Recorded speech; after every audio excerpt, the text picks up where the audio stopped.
Λέγομαι Πυρπίλη Ειρήνη, είμαι personal trainer και σήμερα θα σας παρουσιάσω μια σειρά από πολυαρθρικές ασκήσεις με έμφαση στο κάτω μέρος του σώματος. Η πρώτη άσκηση που θα σας παρουσιάσω είναι καθίσματα με πιέσεις αλτήρων.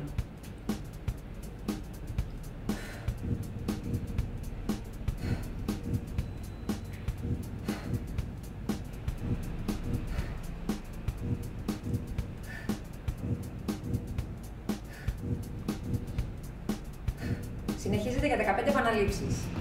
Η δεύτερη άσκηση που θα παρουσιάσω είναι προβολές εμπρός-πίσω με αλτήρες.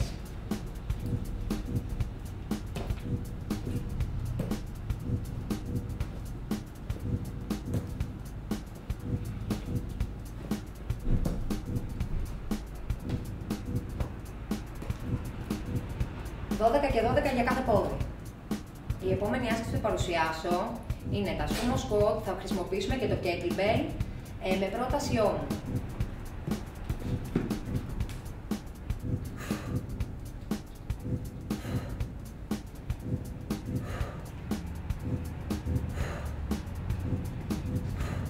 «12 επαναλήψεις στο ένα χέρι και 12 στο άλλο». Η επόμενη άσκηση που θα παρουσιάσω είναι γλουτί από θέση push-ups.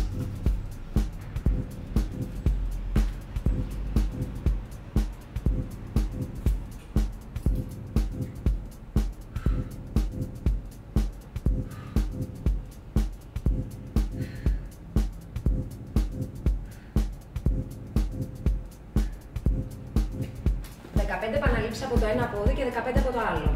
Η επόμενη άσκηση που θα παρουσιάσω είναι μονό squat με απαγωγούς.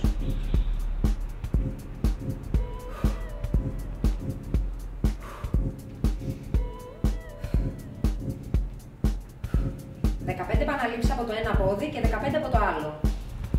Η επόμενη άσκηση που θα σας παρουσιάσω είναι ρωμαϊκές άρσεις με kettlebells.